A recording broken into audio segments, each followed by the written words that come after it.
Ashley Montagu called her work a benchmark in the history of civilization. Joseph Campbell, in his foreword to The Language of the Goddess, writes of the evident relevance of her work to the universally recognized need in our time for a general transformation of consciousness. Numerous writers, scholars, and artists have been inspired by her decoding of the symbolic language of the life-affirming, nature-celebrating earth goddess religion of the Aboriginal Europeans. The findings that Dr. Gimbutas has unearthed and documented with meticulous scholarship have revolutionary implications for our time. Her work gives us hope because she shows that we do not have to learn something new. We only need to remember that which we have tragically forgotten. Her life and career is a fascinating story in itself. Born in Lithuania in 1921, she absorbed in childhood something of the reverence for life and nature of her Baltic ancestral culture. As Europe descended into the nightmare holocaust of fascism and World War, she fled with her family from bomb raids, invasions, and total social collapse. She struggled with enormous financial hardship to pursue her education and her very independent line of research in Europe and in the United States. Settling down to a professorship at UCLA in 1963, she embarked on her archaeological and prehistorical research focused on the cultures of the Neolithic Old Europe. She has written over 200 articles and more than 10 books, including studies of the Balts, the Slavs, the Bronze Age cultures of Central and Eastern Europe, and goddesses and gods of Old Europe. Her magnum opus, The Language of the Goddess, appeared in 1989. There is something here of what Carl Jung called synchronicity, an almost uncanny coming together of individual vision and collective destiny. This year, in which Maria Gimbutas' work has gained such a wide audience in the West, is also the time in which the people of this same area of Eastern Europe that she has written about and the peoples of her own country of origin are throwing off the shackles of totalitarian oppression and peacefully moving toward a more egalitarian political structure. Please listen carefully to the words of this wise woman of the Baltic lands. She has a most important message for our time. Ladies and gentlemen, archaeological record shows that the most ancient religion of humankind was goddess religion. I'm sorry to tell that we do not find father image in very early prehistory. Erich Neumann, an eminent psychologist, has hypothesized that it has to be a pair, Ur-father and Ur-mother, in the very beginning. But we do not find any material to support the hypothesis. And why? I think it's quite natural that the earliest society was a matrilineal mother's society and not patrilineal. And for a very long time, we do not find evidence for the understanding of the biological production of the father's role in the biological production. The copulation was not understood. Even surprisingly, in the early historic times, we still find evidence that this was a matrilineal society in old Europe, especially in the areas which were not Indo-Europeanized. Even Etruscans in Italy still mentioned that boys are mother's sons. On tombstones we have this evidence. So here we have a matrilineal society in probably the very long time of the Paleolithic, the Old Stone Age, which continued into the Neolithic, which is the early agricultural society. And it then continued in some areas in the Bronze Age, especially in the Minoan culture of Crete and other islands. Now, we should ask the question, if there was the goddess religion, how old was it? Do we know the beginnings? Yes, I would guess it is not 10,000 years, not 20,000, not 30,000. It's much more. We actually cannot answer today the question, when is the beginning? Maybe it is 1 million years, but this we shall leave for the future.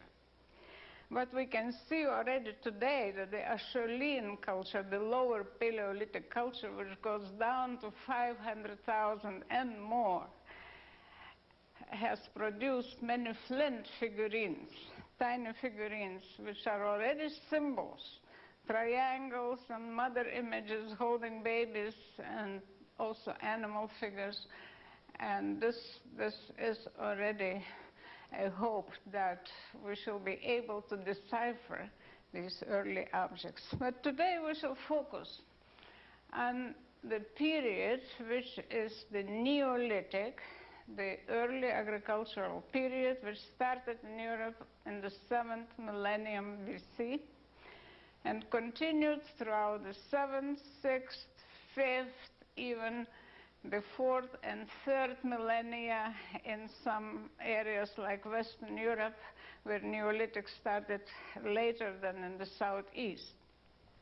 This period is so rich, full of finds of especially sculptures and tiny figurines. I call figurines which are really miniature ones, say between 2 or 3 centimeters and 20 centimeters high. And then we have certainly sculptures, life-size sculptures of animals and even human beings, but they rarely survived. Then, in addition, in the Neolithic, there is pottery. The discovery of pottery is very important for the study of symbolism, because vases were decorated, incised or painted, and these decorations are not just geometric motifs. They are meaningful. They are symbols. They are extended symbols. In the beginning, there was a symbol, and then it was extended, and the vase was decorated around.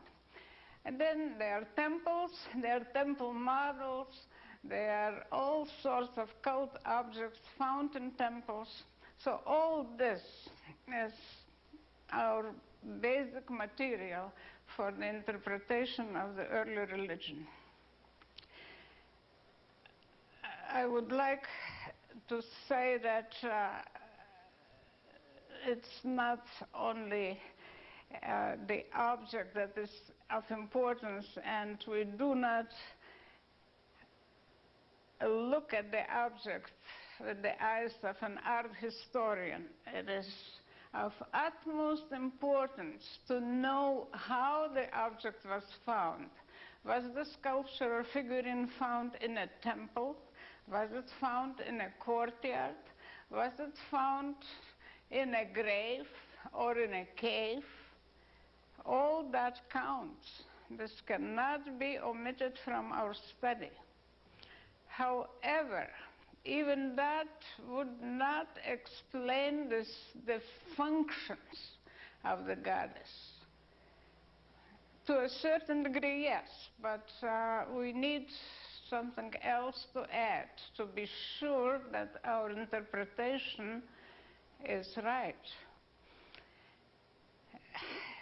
Then we have to see what kind of goddess is portrayed. Is she nude, or is she dressed? Is she stiff, or is she with breast and belly and buttocks? And there are, of course, a variety of them. It is a tremendous variety of images. The types are numerous. It is not just one goddess that we can describe and say she portrays something. No, there are hundreds of images, but we can classify them. We can classify according to their postures. Are they sitting on a throne? Are they standing? Are they found engraved in a very stiff position? And then one more thing is, I think, decisive for the understanding or for the decipherment, what their meaning and what are the functions. These are the incisions or paintings of symbols. And what are the symbols? I should classify them into at least three major groups.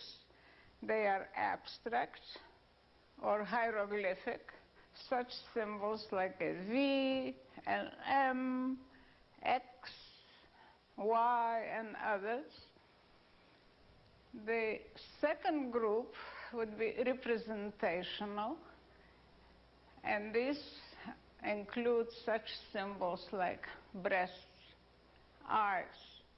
They are appearing on some tombs or ceramic objects, like separate symbols like eyes or breasts or buttocks or vulvas. All these are representational. And then the last category are animals. The goddess appeared as a human being, and she also appeared as an animal, a bear or deer or pig or any other animal like dog or fox or boar. And all these categories are intertwined. We cannot have borderlines between them. They are all interrelated. And this is because in ancient times, it was a different, completely different world of ideology, of thinking, when there was a very close tie between the human beings and animals and inanimate objects. And the goddess could be a tree, a stone, an animal, and a human being. So we are dealing with a holistic thinking. This was a period when we were not separated from nature. Now I would like to start with the slides, because then I can show you the categories of symbols, which are many.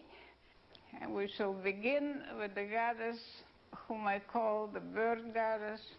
This is a sculpture about maybe 25 centimeters high, and she is a hybrid between woman. She is definitely a woman with developed breasts, has a very long cylindrical neck, and then her head is particularly interesting here because she has a beak, a protruding nose, but no mouth.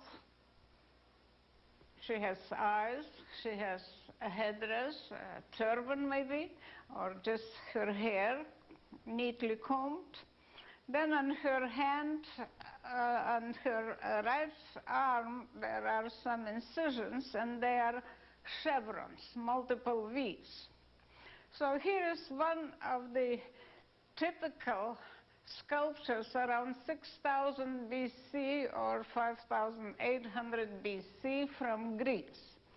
I myself discovered series of such images, and if you are hesitant to admit that this is a bird goddess, well, maybe this would convince that this is a beaked creature, not a simple woman. And from the profile, she looks like this. She has, like the first one, nice hairdo, and her whole face is protruding. It's not natural, not a woman's face. So I think there is no doubt that many of such sculptures represent bird goddesses. And what is of importance, they are found in temples. I myself, excavating in Greece, northern Greece and Thessaly, have discovered numbers of bird goddesses within the temples. There were maybe 3 or 4 consecutive temples, and it was possible to count how many of them are found within the temple, and the altars, or maybe fallen down on the floor next to the altar, and not in the courtyards. So that was a clue to me that the bird goddess, also the snake goddess, were temple goddesses, and I therefore interpret them as protectresses of the house, because earliest temples of Europe, as also of Anatolia, were house-like. Archaeologists to this day discuss and dispute that these are not temples, because these are houses. However, if you travel in the Aegean area and visit the islands today, you will see that the temples, the churches, are just like houses. There's maybe 3, 4 houses, and then another house, which is a church. And who takes care of these churches? Women. And this, I think, reflects the very old tradition of the Neolithic period. Women were taking care of temples. And the temples consist of 2 rooms usually. One room is the actual temple. The smaller room is the workshop. And in the workshop, we also find figurines and vases and other cult objects, which were for the preparation of the worship in the temple. Now, another aspect of the same goddess, also from my own discovery here in Macedonia. This one is from the end of the 6th millennium, the Vinča culture. And this is a big vase, about 1 meter high, decorated with chevrons, red chevrons. She has a necklace. Also, she has her special marks on the face across her cheek, and then her beak and eyes. Usually, if there are vases, then the face appears on the neck or sometimes appears on the lid. So here we see the association of this type with a special symbol, the V or multiple V, which we can call chevron. And it will repeat throughout. Now, also, I would like to indicate that they are temple models. There are about 100 temple models discovered in Europe. Some of them are quite well preserved, as this one is also from Macedonia, not from my discoveries, but from Yugoslav excavations. And many of them have chimneys, in quotation marks, with the face of the goddess. She has a necklace spreading around the roof. This one has sort of a mouth, but I am suspecting that this was a later addition. All other chimneys, and maybe they are about 30 discovered in this site, have no mouth. Now we move, this was around the beginning of the 6th millennium, the last one. This is from the early 5th millennium, 1,000 years later, also from Yugoslavia. And, well, that can be described as a more articulate figure sitting on a throne marked with tri-lines, 3 lines, if you can see. And then she has sort of a bolero dress. She has a crown. She has 3 lines across her arms. And in front, if you can notice an apron or some, maybe it was a skirt or part of skirt, it is marked with chevrons. And then she has a duck's mask. And here is another mask, definitely a duck's mask. So the water bird played a very important role in this category of images. And even this mask is marked with V's on the corners of the forehead.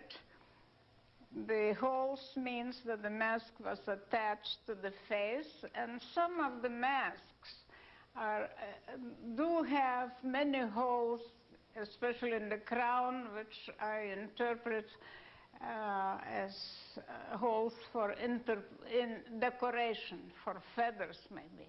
So she was quite impressive, I think. There are masks of life size. In my excavations in Greece, I have discovered removable masks dating to the 7th millennium BC.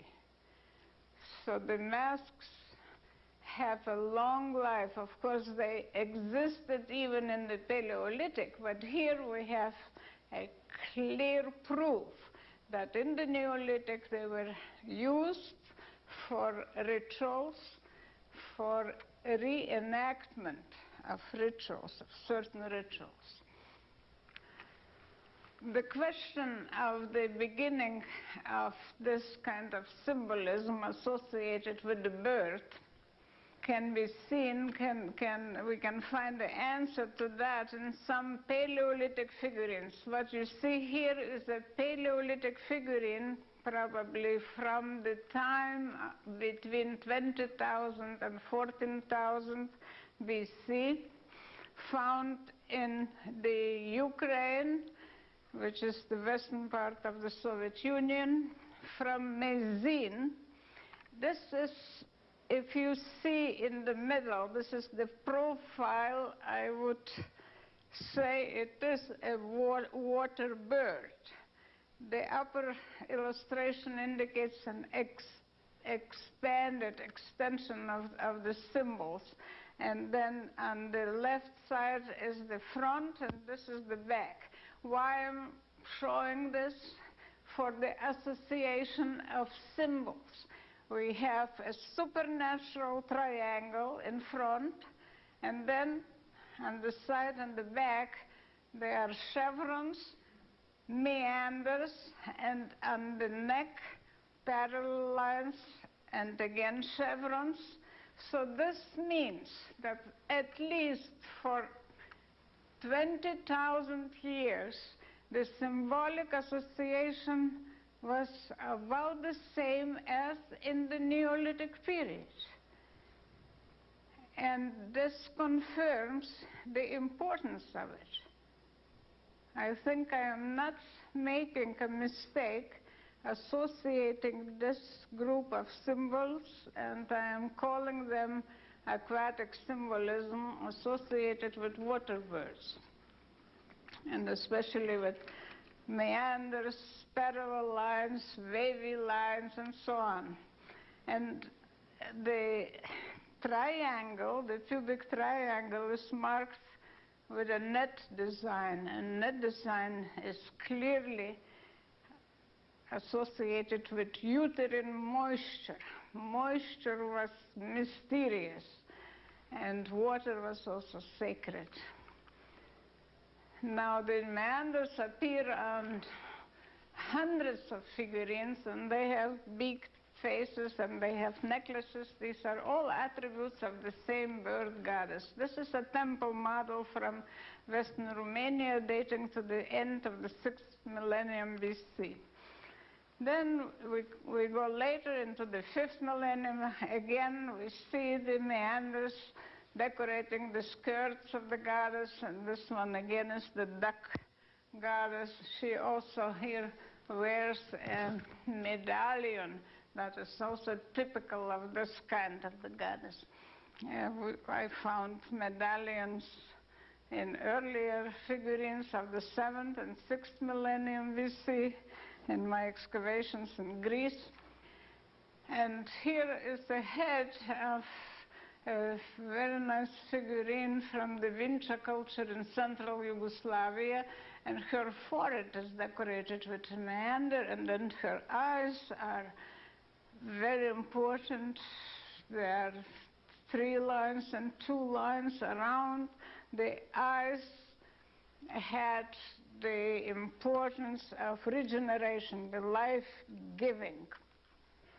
Some of the eyes are exaggerated, supernatural, as this lid from a huge vase indicates. And then on the forehead, a chevron, double triangle. This probably represents an eared owl. Then this same goddess, whom I call bird goddess, can appear as a bird. So she can be a woman, she can be a bird. A bird wears a human mask, has a crown. This is a especially beautiful vase from the Vinča culture, dated to around 4,500 or earlier, made of very thin clay, decorated with black bands. The images like this continue for a long time. Even in the Bronze Age in Europe, they were made, like this one is from Hungary, dated to around 16th century BC, so maybe about 4,000 years later. And I would say that they are prototypes of later sirens of ancient Greece. Now we can begin the second category, which is very closely associated with the bird goddess, and this is the snake goddess. She appears as a woman, or she appears as a snake. There are many snakes found as sculptures of snakes and also painted on pottery. This is a very clear example. She is decorated with snakes. Her arms merge with the body, with the snakes, and her legs are not even shown, but her head is a snake head. This is from Anatolia, from the 6th millennium BC. Now another example from Turkey, from central Turkey, is from Haçlılar, is from the first half of the 6th millennium BC. Now you see the legs are snake coils. The arms are also probably snakes, but here you can see just like arcs, and her head is decorated with an aquatic design. Other images are simply women, but here are also hybrids. Her legs are snakes, her arms are also almost snakes, her mouth is long, her nose is not much of a woman's nose, and then she wears a crown. Crown is especially typical of snake goddesses.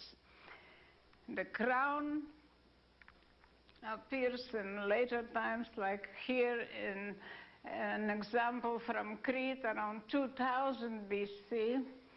And in front we see the crown, but what is in the back are a mass of writhing snakes.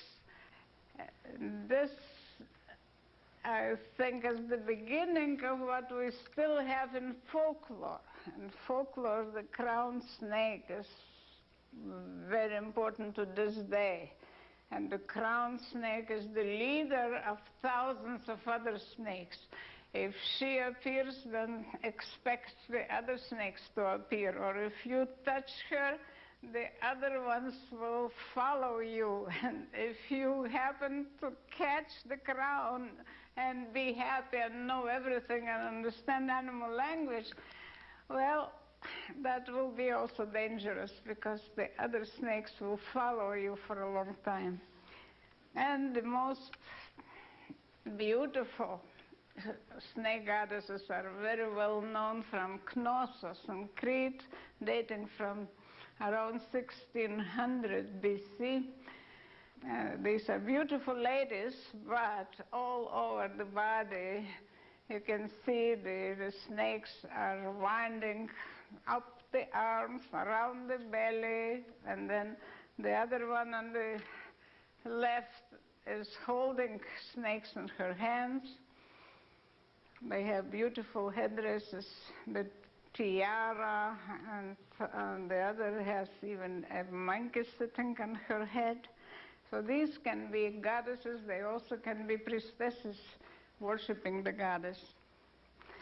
Now we are entering the other group of symbolism.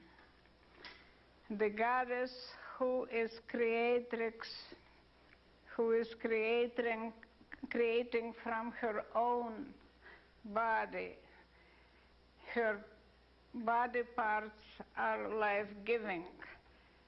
This one is a Paleolithic figurine dating from 23,000 BC, found in Les Puig in the southern part of France near the Pyrenees.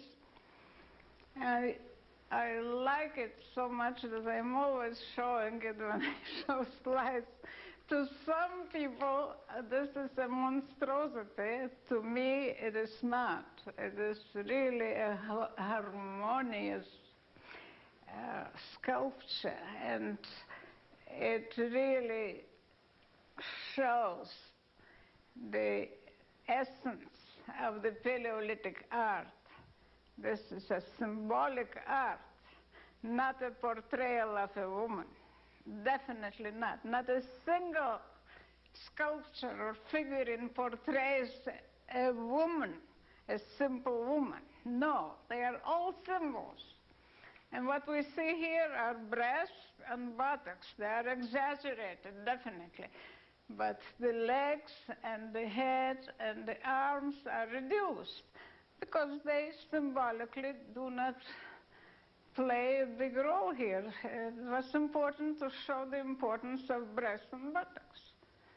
And even I would say breasts and buttocks, both are symbolically interrelated. Both are in pairs, and two is more than one. Two has more strength than one. Well, we are created that way, but also symbolically they impressed our ancestors that this was important, and therefore we have a repetition of this doubleness throughout time. Here is another example from Malta in the Mediterranean, and this is much later. And the other was 23,000, this is 3,000 BC. But again, here is the buttock symbolism of importance. And it is found in a temple. And the temple is also of the same shape with buttocks in the plan of the temple. And here I interpret the importance of such figurines for regeneration. The Maltese temples, to me, mostly mean regeneration. Although some temples, as I told you, where bird goddesses were found, this was not connected with this motif. It was protecting, it was life-giving. Here is regeneration. In some Upper Paleolithic rock engravings, hundreds of buttock figurines appear. The figures have just buttocks and cylindrical neck and nothing else. No arms, no legs. So here again, I think the regeneration motif dominated. And perhaps in the buttocks, there was an egg, the symbol of regeneration. Some other images maybe will be more clear, like this one from around the, say, first half of the 6th millennium BC, found in Yugoslavia near Belgrade. This is a seated figurine with the weight in the buttocks and nothing else. No arms, legs are also reduced, and facial features hardly exist. She has some hair, but the buttocks are egg-shaped. And some figurines like this with protruding buttocks, if they are cut in half, they are hollow. And this shape is egg-shaped. So here we have two possibilities. This is the regeneration motif, or another possibility is that this is a cosmic egg connected with the existing myth of the beginning of the world. And these myths still continue in the classical period and still continue up to the modern times. And then most of these buttock figurines are decorated in the Neolithic period with such symbols like spirals or snake coils or four-corner designs, dynamic symbols which probably enhance the life, the regeneration. And more of such are found in the Neolithic, especially in the 6th millennium BC. This one is from Hungary, and it is clearly a bird. So here I see that the buttocks figurines are in many cases birds, which carry perhaps a cosmic egg in the buttocks, or just an egg which is a symbol of regeneration. And then if we go to the Bronze Age, say the middle of the 2nd millennium, there are vases from the Aegean islands like Philokopi or Thera, and they show vultures or in general birds of prey with an egg inside. The left one has a red egg, and there are many, many more. Or some vases are of course decorated with beautiful flowers or sprouts, which also mean regeneration. But it is interesting here to mention that the red egg is associated with the bird of prey, not with a water bird in this case. And why? Because we shall see later that the goddess of regeneration is the vulture. She is associated with death. She is killer. She is attacking human beings after death. But she is also concerned with regeneration. Then another example here is from Phaistos in the southern part of Crete, a vase which is decorated with an egg and spirals, and the vase itself is egg-shaped, and the upper part is clearly the head of a bird. And then within the bird, within the egg, there are spirals. I call such a symbol a column of life. The beginning, something is beginning or becoming. Now from the buttocks we move to the pubic triangle or to vulva. And these are the earliest symbols so far known. The vulvas and triangles are very early symbols. Some art historians decided that, well, of course, men have created a symbolism because they were the first to touch vulvas, and they had to show it. But I don't think this is the right interpretation, because our ancestors were more philosophical, and if you studied all the vulvas in existence in the Paleolithic and later, you will notice that they are always associated with sprouts, with seeds, with branches. So this is the beginning of life. This is sprouting, growing. It's not pornography. Then some of the very early figurines, this is again 23 to 21,000 BC from southern France, from Montpensier. It's a monstrous figurine. Well, some scholars describe such figurines as monstrosities because the vulva is supernatural, it's swollen. Buttocks are also not natural. Belly is also too large. So what is it? And this is a very tiny figurine, very small one. And there are many of them like this. So what is it? I think the important is the life-giving, the birth-giving. Probably the birth-giving is emphasized.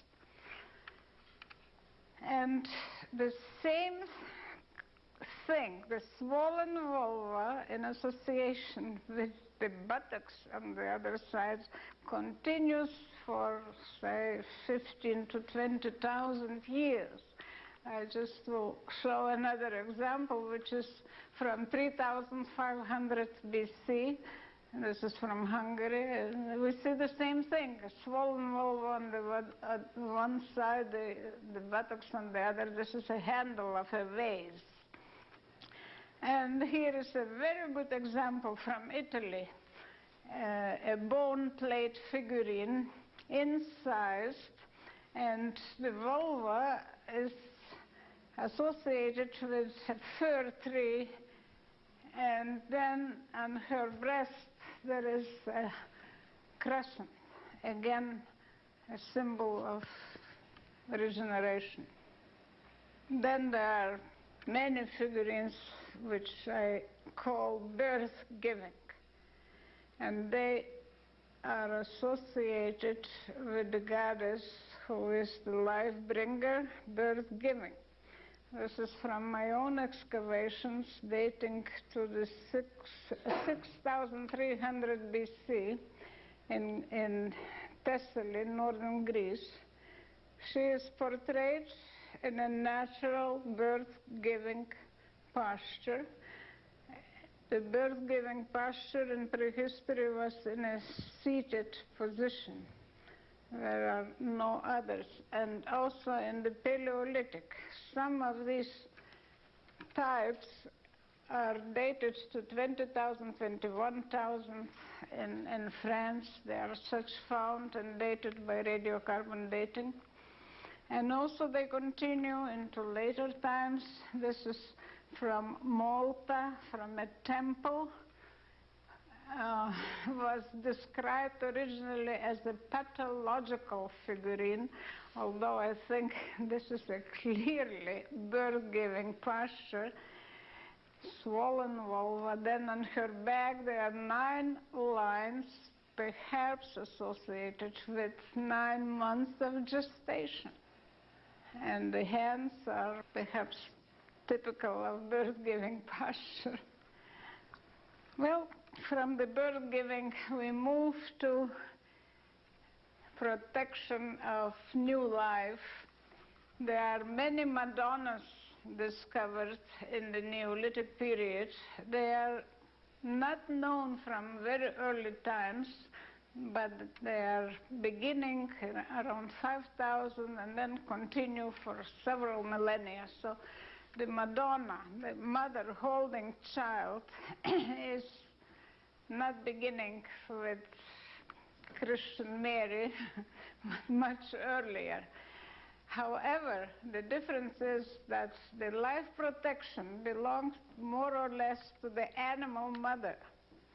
Most of these images have masks which are either birds or bears. So perhaps it comes from the observation that the bear mother was a very good mother, and also the birds take care of their young little birds. So this one is an example of the bird mother holding a little bird. Both are masked. Then there are images of bear masked nurses. I call them nurses. They are taking care of babies, and they have on the back pouches. So probably they were carrying babies in pouches. And the mask, I think you can notice this. There is no certainty, but I think it is a bear mask. And there are other images I am not showing today, real bears holding babies. And this belief in mother bear still continues. In my own country, in Lithuania, the expecting mother was called Bear, the little bear. She's coming. Well, there was like a formula said when the expecting mother was approaching to the sauna, for instance. Oh, the group of women said, "Oh, here the bear is coming," or the newborn baby was laid on the bear fur. Then even in Crete, and this is surprising because now we do not find any bears anymore in the Mediterranean area, but in the western part of Greece, to this century, to the middle of this century, there was a celebration on the 2nd of February of the bear mother. And it is described, this is not Mary, but the bear mother, although it is a Christian country. Now, let us go again into another class of symbols, the fertility and multiplication. For a long time, the Venuses, so-called Venuses, and, well, the Paleolithic Madonnas were called, fertility goddesses. So neither the term fertility goddess nor Venus is a good term, because this is a misunderstanding. This is only one category of sculptures that can be associated with fertility. Of course, it exists, and many of the figurines or sculptures are associated with fertility, but not all of them. And Venus, of course, is a beauty. Venus is a wife or a bride, but not a birth-giving or life-giving. So here is one of the very early images from the Paleolithic, again from southern France, from Loselle. This is a pregnant woman holding her hand on the pregnant belly and holding a crescent or a horn in another hand. So therefore, I would say she is concerned with fertility, with multiplication, with bounty.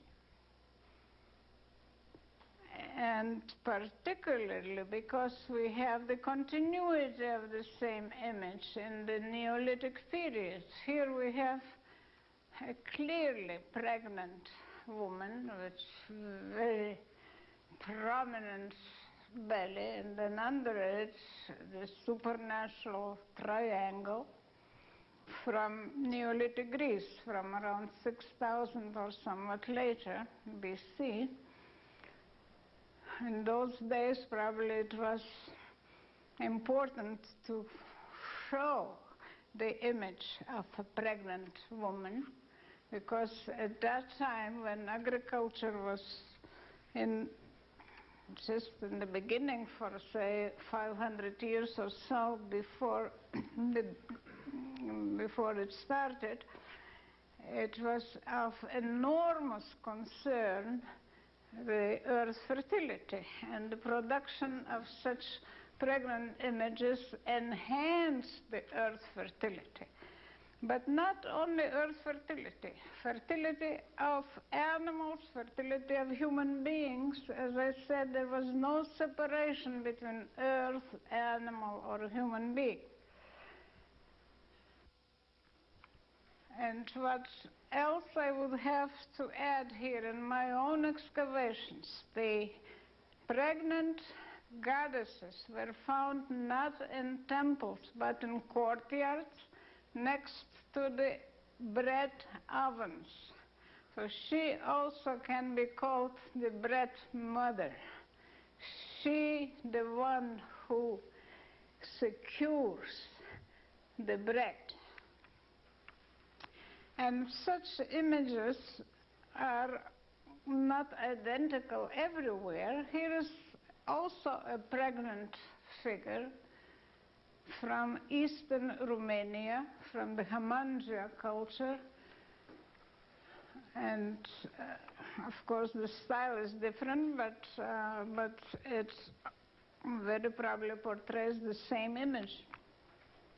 And then if we go into a later period, around 4000 BC, here is an example from Romania again, from northeast Romania, the Cucuteni culture, of an open shrine where the goddess is seated and she is flanked by young figures, probably portraying a ritual, dancers or something like that. And then in front of her there was a hall for libations.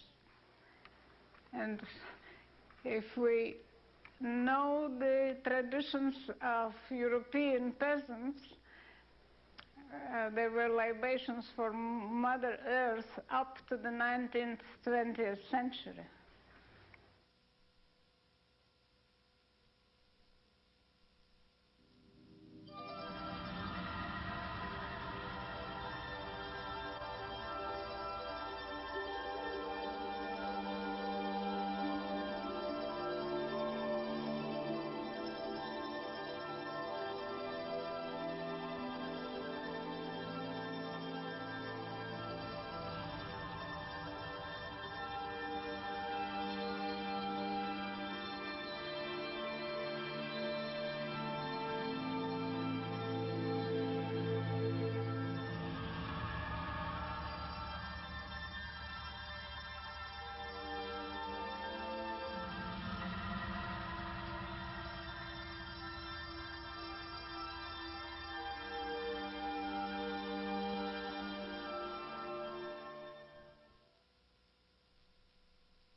Now, I know that we have to rush to the other half of our lecture, and I'm starting now the symbols of death.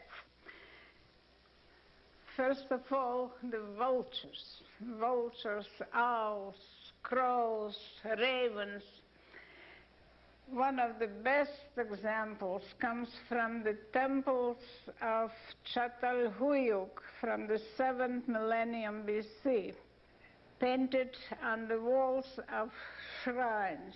Here are 7 or so vultures attacking bodies. They're already headless, so presumably the heads were removed before, immediately after death, and then the rest of the body was left for the excarnation, for the birds.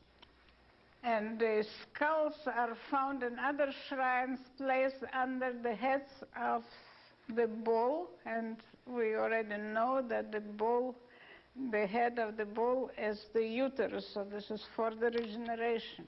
The skull was the most important part of the body, the seat of the soul, and they always had attention. Now other images are owl images. For instance, this is a painting in charcoal found near Paris in a hypogeum, which is a subterranean tomb. She has again a necklace, she has breasts. These are her attributes, and it's clearly an owl. And owl images appear all over Western Europe, as also in the Aegean area, in Central Europe and Northern Europe. Here is one example from the famous tomb in Ireland, from Nath. It was found engraved on a stela near the chamber. So this was a long corridor going into the middle of the mount, and this was an engraving near the chamber. The date is around 3500 BC. Then I would like to compare that with another this is from Bulgaria, probably an owl image, also decorated with such an labyrinthine design, which probably are intestines, and I think symbolically they are life-giving. And here are owls as vases, as urns. One is from Troy, the other is from Polyokni, having wings and clearly owls. But what is here interesting, that they are not really death symbols. They are associated with vulvas and with umbilical cords or snakes. So there was never in the Neolithic period produced a death symbol without any other attribute indicating regeneration. Death alone was not shown, always in association with regeneration. Even if this symbol is bone, simple bone, they are found in graves, but the bone has owl eyes. And the eyes are symbols of regeneration. They have moisture, and this moisture is regenerating. Now we move to Sardinia. This is a plan of a rock-cut tomb from the 5th millennium BC. There is a figurine in front of the skeleton, right in front of the chest, next to the vases, and some of the vases were decorated with regeneration symbols, and there was one dish in which shells were found with red ochre. So this is a series of symbols of regeneration. And here, in detail, this is the figurine found in this grave. It is quite another type. It's a stiff woman. I call this series of figurines stiff nudes. And they are found in graves, and they continue through millennia. This is the 5th millennium, when they are not very slim like later on, but anyway, they are stiff. And here we switch to the period which is the end of the 5th millennium and beginning of the 4th. of alabaster, also from Sardinia. This is a well-known image liked by many authors, and we can find them on the covers and so on. But what does it mean? Well, the white color I mentioned is color of death. And therefore they were produced of alabaster, of marble, of bone plates, and also of light-colored stones. So here the stiffness is reaching the culmination. It's a very abstract figurine. The lower part is just a cone. The arms are always this way, and then the head is featureless. But sometimes the heads are shown with masks. And later figurines like this one, also from Sardinia, has a round head, which is a round mask. And again, the lower part is suppressed entirely. The hands are the same. And then the same image continues in the Aegean area in the Cyclades. These are probably the best known in literature and to the art historians, and they were considered for a long time as the ideals of beauty and never interpreted as death symbols. And they are, in my understanding, the goddess of death, leading the dead man to the underworld. However, they are also concerned with regeneration because in most cases the supernatural triangle appears on these figurines. From the Aegean area we switch now the geographical region, and this one is from Bulgaria. And I would say that they differ a little bit, although they are also stiff and they are also nudes. The head is here broad, and the mouth is long, and there are some dots, maybe fangs of a poisonous snake. I would connect this series with poisonous snake, whereas the other series in Cyclades and Sardinia with the bird of prey. And even life-size masks are found in graves. This is a very interesting discovery from the 70s in Varna, which is East Bulgaria, right at the Black Sea coast. In this cemetery, there were found at least 3 well-preserved life-size masks of clay decorated with gold. In this cemetery, about 3,000 pieces or more of gold were found. So here is the same image as I have shown you before, with broad faces, large, long mouth, and some dots are here are like pins under the mouth, are perhaps teeth. And then round eyes, typical of the snake. And I would say these are the precursors of the later Gorgon heads and Pandora, maybe, in Greek mythology. Now, the next image in the series of regeneration is the frog. Again, the best representations are found in relief in Çatalhöyük shrines in Anatolia from the 7th millennium BC. She is portrayed on the wall with upraised hands, upraised legs, and next to the horns or bull heads, and next to live columns painted on walls. Sometimes such figures are covered with geometric motifs, which looks like honeycomb, but also there are columns of lozenges and also a concentric design on her belly, which is a symbol of regeneration. Here is from my own excavations from Achilleion in northern Greece, dated to 6,300, carved out of black stone, and I call this type the frog woman.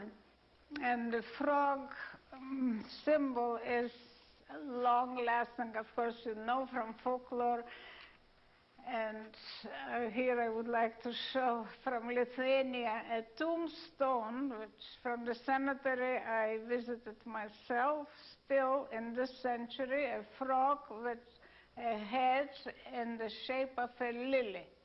And this little figurine is from Greece, from 6000 BC, also has the head in the shape of a lily. So the frog is associated with flowers, with buds, with sprouts. And originally, of course, the frog probably was associated with fetus, with uterus. And the image is as old as the Upper Paleolithic, some 20,000 to 30,000 years ago. The other image, which belongs to the regeneration class and uterine images, is a hedgehog. And hedgehog originally probably was associated with the animal uterus, which has warts. So this is one possibility. Maybe I'm wrong, but it could be. And then linguistically, it is also proved, because in German language, eagle is hedgehog, and eagle is also uterus. Eagle carp and so on. So there are contexts. And here is a lid in the shape of a hedgehog and the face of God, a goddess, the hedgehog goddess. The association between the hedgehog regeneration is seen in the later cemeteries. For instance, this vase is from Rhodos, dated to the 8th century BC, in the shape of a hedgehog, in which a skeleton of an infant was discovered. And even in 20th century cemeteries in Austria or Bavaria, the images of hedgehogs or red balls with spikes were laid by women who had uterine problems, or also such are brought to churches as votive offerings for the same purpose. Now, this is a fish, and found in Lepenski Vir. This is a sculpture of about 50 centimeters high, of stone, egg-shaped, and painted in red, and decorated with a labyrinthine design. In this place, which is called Lepenski Vir in northern Yugoslavia, there were found over 50 shrines, triangular in shape, having red floors, and in the inside there was an altar, and at the end of the altar there was a sculpture. And most of these sculptures were either egg-shaped or fish-shaped, or these fish-shaped sculptures have also features of a woman. Next, we'll show you in detail the decoration of the sculpture, which is the labyrinthine design, and labyrinthine design to me is the symbol of regeneration. Her mouth is clearly fish mouth, but eyes and nose can be interpreted as human. Now, one more sculpture which clearly is egg-shaped and having fish attributes, especially the mouth, and eyes are protruding, round. They're all of stone, found in the Danube. This site is located right on the bank of the Danube. One more of the series, which is extremely important, because here I see the combination of fish, woman, and vulture. The hands of this fish lady are vulture hands. These are claws. So here is a typical combination in the Neolithic art, in this symbolism, the combination of several classes of woman, of animal, and bird in one. And then another example, this is from the other part of Europe, which would indicate almost about the same thing. Her hands here are with 3 fingers. I think these are not human hands, but vulture claws.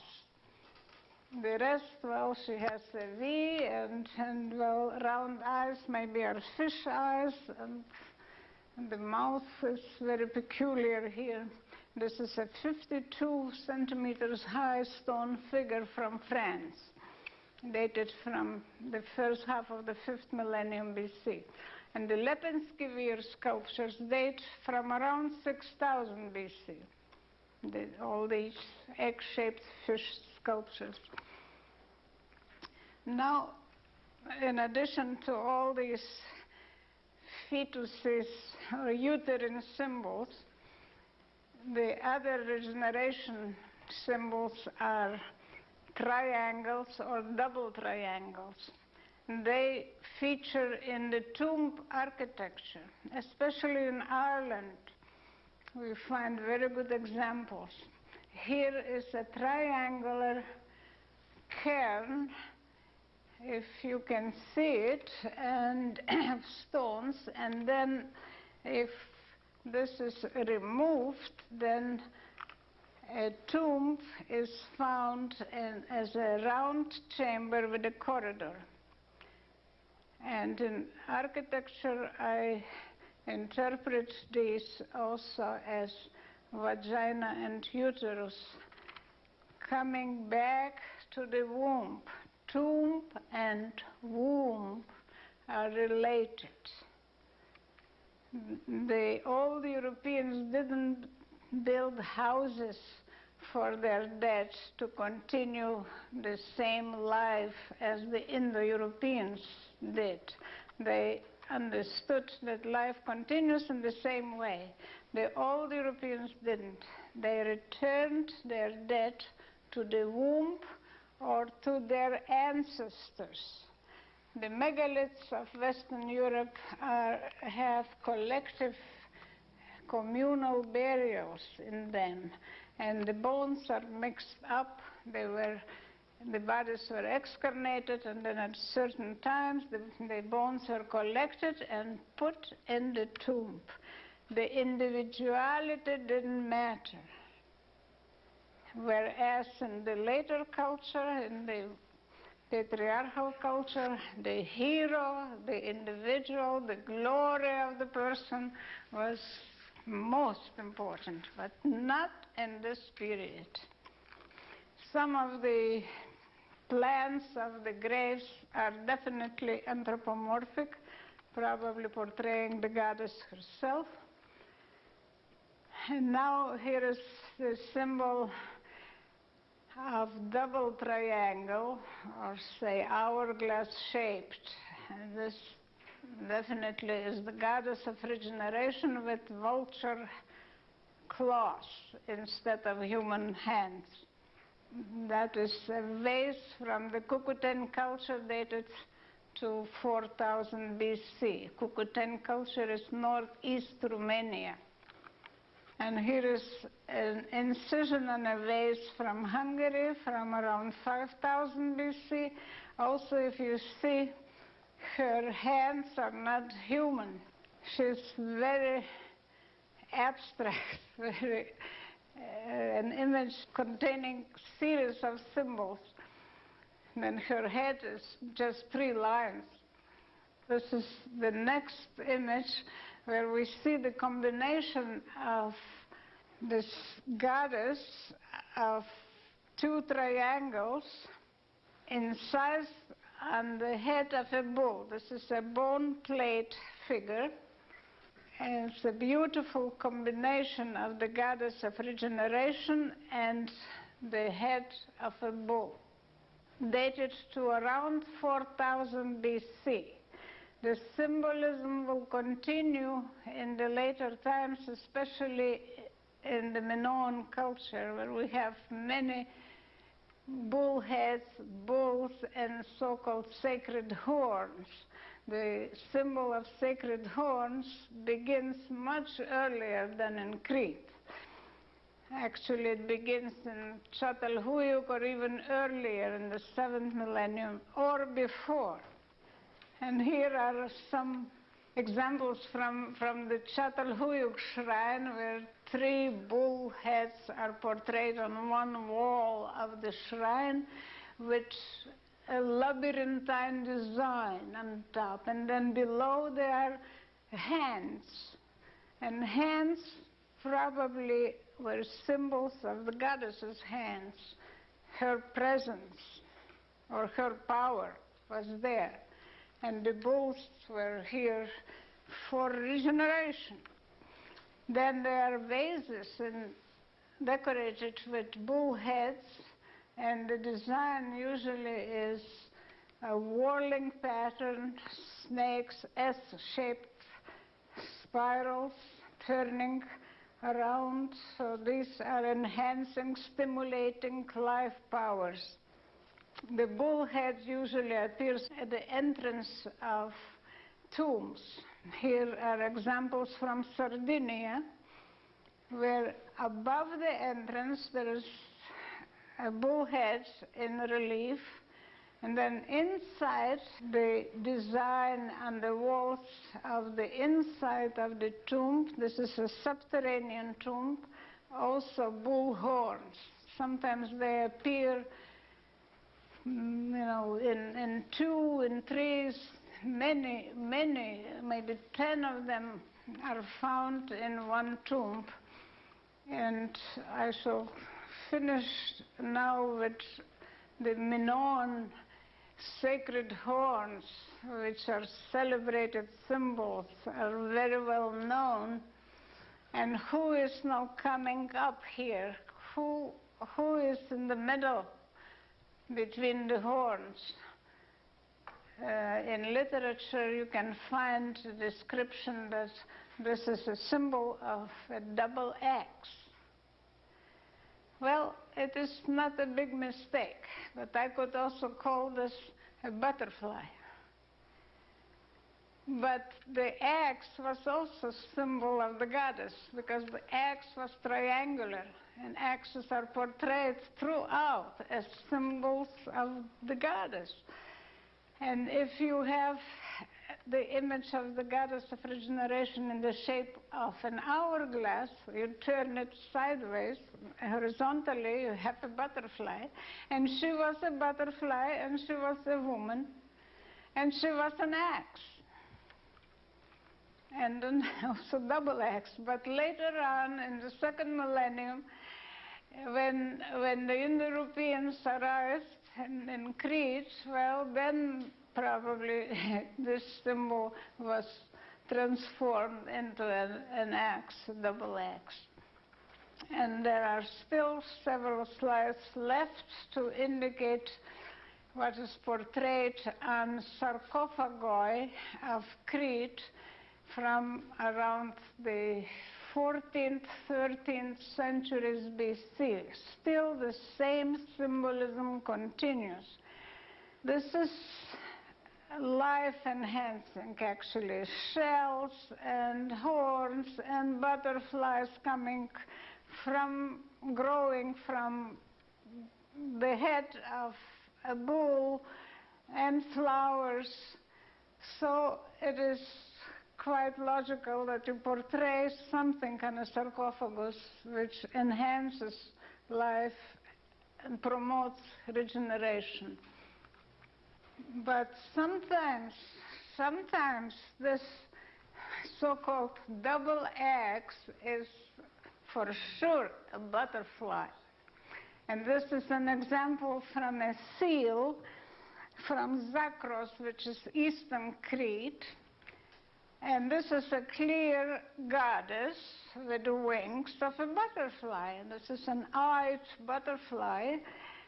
But the goddess, well, she is a woman. She has a crown, but her legs are not human.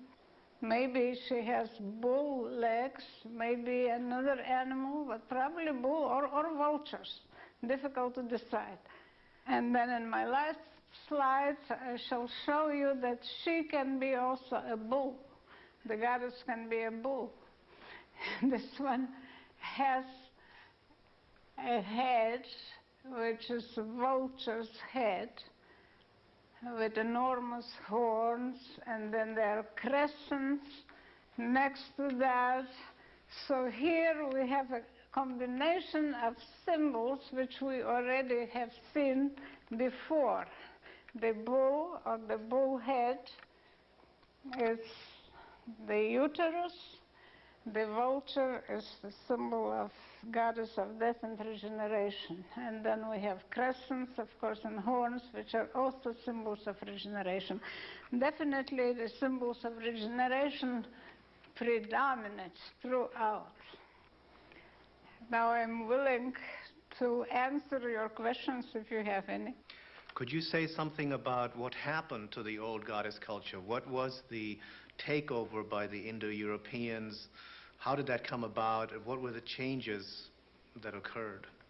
My hypothesis is that the old European culture was partially destroyed by the invaders from the east.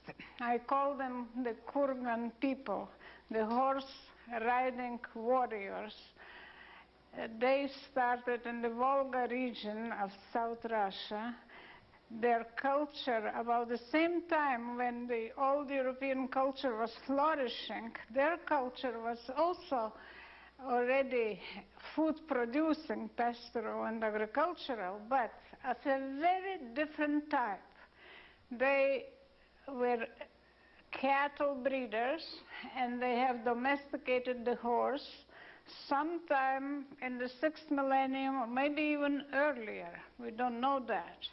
But then, in the 5th millennium, they were very mobile because of the horse. And they came to the borders of old Europe. And here they saw this beautiful culture and meadows along the Danube in East Hungary, in Bulgaria, and Macedonia. And we have the first incursion of these half-nomadic people into Europe at the end of the 5th millennium BC. Since then, the trouble started. And this I call the first wave. But then about 600 or 700 years later, there was another wave.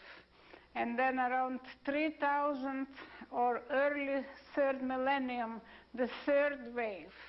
So we have now a transformation of the European culture from the matrilinear or matristic or matriarchal, if you like, to a patriarchal, patrilinear. It took a long time, and it was a gradual thing. It was in the beginning only East Central Europe which was transformed. The western part of Europe, the Mediterranean part of Europe, was not touched at all until the 3rd millennium BC. Western part of Europe was still flourishing. The megaliths were built there, and so, although there are traces of Indo-Europeans even in Ireland in about the middle of the 4th millennium BC. but they had not much influence. So it is, I would say, a development of almost 2,000 years and dates from 4,300 to 2,800 BC. This is the period of the incursions of the people from the east. European culture is like a layer cake composed of the two very different ideologies, very different religions, very different social structures. And we are the heirs of the two cultures, not one. Every European culture is a hybrid culture. And it is, to my belief, very wrong to think that the European agricultural culture, old European goddess culture, was Indo-European, as it was proposed by Colin Renfrew, my good colleague, in 1987, his book, Archaeology and Language. This is a misunderstanding. The old European culture cannot be Indo-European because we can reconstruct the early Indo-European culture if we use linguistic evidence and mythology. And this is, my book, I think, shows that this is a non-Indo-European culture, an earth-loving, art-loving culture. The Indo-European culture is a completely different culture, representing a different ideology in every aspect of culture. You've shown us several different goddesses, and I'm wondering, do you see this as one goddess with a number of different forms, or several goddesses who somehow are together representing natural forces and doing things in consort? Yes, you have asked a very serious question, I would say, and it is difficult to say. Well, one thing is clear. There are many goddesses. There are many types of goddesses. It's clear from the very beginning, from at least the Upper Paleolithic, when we start to have the sculptures and also cave art. Now, is this one goddess with many functions, many postures? I would tend to say yes, and therefore I would like to call her the great goddess. However, maybe this answer is not for the whole of the history of humankind, because perhaps some of the images started in a different way. I would classify into two groups. The bird and snake could originate as totemic animals, and from the Upper Paleolithic or even earlier were serving as protectresses of the family and ensuring the life powers.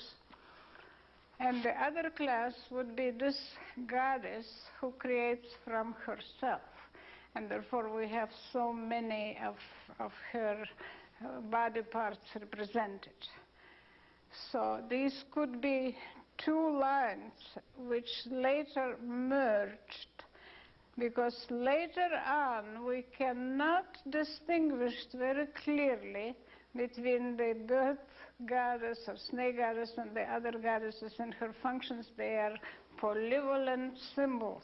And they are, for instance, the snake is the symbol of life power, and symbol of regeneration. And therefore, their functions are here and are there. So it is almost impossible to say. But I only speak about the possibility of several images developing from one thought, the others from another. Could you comment briefly on the ancient religions of other cultures around the world? And in particular, I'm curious if goddess worship is characteristic of a number of ancient religions. Yes, certainly. The goddess religion was universal. In all parts of the world, we find the goddess before the patriarchal stage. And there are similarities between them, although I think if we want to decipher the meaning, the functions of the goddess, we have to concentrate on one area which is rich in sculptural art or say, painted pottery and others, like Europe. And then we can be certain that we can understand the symbolism. Although, in general, no question, there are similarities between Africa and Europe and the Near East and Americas. Indian art, of course, has very, very much similarities to European images. In China, of course, also before the patriarchal period, was a goddess religion. Southeast Asia is full of images which are almost identical. The pottery is so similar that it can be confused with what is in say, Romania or Hungary and in Indonesia. Maria, I'm not sure you're aware, but over the last 20 years or so, the rediscovery of the goddess has been the catalyst for a vast new religious movement, which is being regarded as the fastest growing religious movement in America today, the religion of the living goddess. I would wonder if you might have any comments about this new movement, the resurgence of goddess worship, and a projection of how you see that for the future. Why it was in the past so slow and why it is so fast now, yes? It's interesting. Well, of course, one thing is the feminist movement, and women are helping to spread the idea, that is clear. And another is that the material became ripe for interpretation. There is so much that I always question, how come that for so long nobody really touched the question of symbolism or types of goddesses? There of course, is a lot written before me and about Near Eastern goddesses and others, but this analysis of types and symbols was not done. So why? Well, perhaps someone like me who was interested in interdisciplinary studies had to appear to connect what is known in mythology, in Indo-European studies, in history of religions, in archaeology, in linguistics, and pull all the cords together. It needs an interdisciplinary view, otherwise it is difficult to understand. All of my colleagues are not interested in figurines or sculptures or religion in general. They just discard.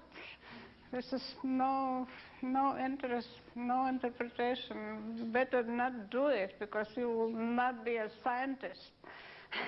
What impact in the world? How would this affect the right world? Now?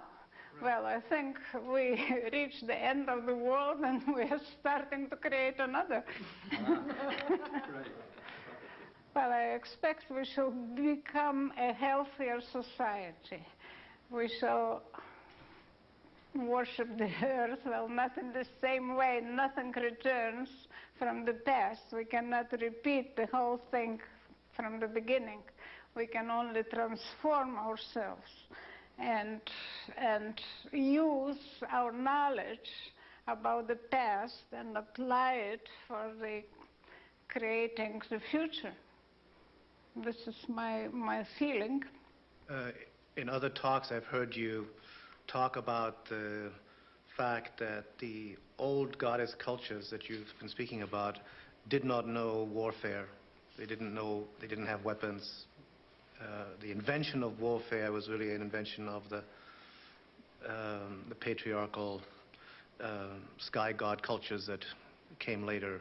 Could you just briefly outline the evidence for that and how you view that story?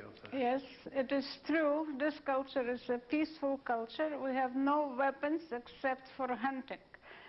Arrowheads exist, and even 1 or 2 daggers have been found, but these are not for warfare. Whereas in the East, the Kurgan culture produced formidable daggers around, say, 5000 BC and later. And then from the daggers, swords developed, and then they had spears and other weapons. Whereas in Europe, we do not have weapons until the appearance of the warriors. Then after that, of course, the culture was transformed and the weapons appeared, together with the specific type of metallurgy which appeared in Europe at the end of the 4th millennium, or the second half of the 4th millennium. The metal was, well, what we can call now bronze, but it was first arsenic and copper, and this was a hard metal. The metal used before by all the Europeans was a soft metal. It was copper and gold. And from that kind of metal, you could not produce weapons. And the most important evidence for a peaceful culture is the location of habitation sites. They chose the best, the beautiful areas. They didn't even think of enemies. They didn't have to climb up the hills. They didn't have to fortify their settlements with stone walls. If they fortified, it was just a trench or some palisade against the wild animals, maybe. That was all. Maria, is there any evidence that you can use to get an idea of what the balance between male and female was in the family and in society in old Europe? Well, we can reconstruct something. Of course, not the whole picture, because it's in archaeological records, it's difficult to find such a good evidence for that. Well, we can use settlements, we can use cemeteries, we can use frescoes and other sources. I would say it's important to see what happened in Crete, in Terra, in the Bronze Age, and there we have so many frescoes that we can reconstruct the society. And this is a balanced society with a woman as a priestess on the top and as a queen. And I think it's no doubt that the Minoan culture had a queen, and her brother maybe was very important for trade and navigation. And I would then go back and see from the settlement and cemetery evidence in Europe of the 6th, 5th, 4th, 3rd millennia that there was a balanced society where men were important. They were overseeing trade and perhaps architecture, building, shipbuilding, navigation, tool making. In their graves, always there appear trade objects. Whereas in important female graves, the cult objects, symbols appear. Also, in many areas of Europe have been found women's graves which were well, very important in the sense that the whole mound, long mound, was on top of a single woman. Such appear in Poland, for instance, in the so-called funnel neck beaker culture. In Hungary, there are found graves where models of temples were found in women's graves. So there is a lot of evidence which shows that the woman is connected with the temple. She is important in the religious movement. She is the overseer of the temple. And this was actually a theocracy, or theocracy, where women were the leaders of religious life. But then men also served in rituals, judging from Terran frescoes where there are processions of men or men bringing gifts to the goddess, carrying fish from their fishing, bringing to the goddess. So that, in other words, I would agree with Rihanna Eisler's term, Gilani or Gilani, composed of Gi and An, woman and man, and El in the middle, linking the two sexes. However, maybe in the very beginning there was not a real balanced society. I think the woman was more important because of the goddess. And because the mother was really very important. And the father was just a consort. And the brother of the family took care of the children, probably. He was the important, and the linguistic evidence shows it. The brother of the mother is always in this non-Indo-European remnants of the language. Well, I think what I have shown to you in my slides and said, it is a part of what is possible to say about the goddess religion of old Europe, which existed before the Indo-Europeans. I identify this term with a non-Indo-European culture, not Indo-Europeans. This was a goddess civilization, I would dare to say, because it reached a culmination around the 5th and 4th millennia BC, and I don't agree with the definition of the civilization, that the civilization begins with the warriors in Europe with the production of weapons and building of hill forts. I think this is an ideal culture, a peaceful, stable, long-lasting civilization from which we can learn a lot.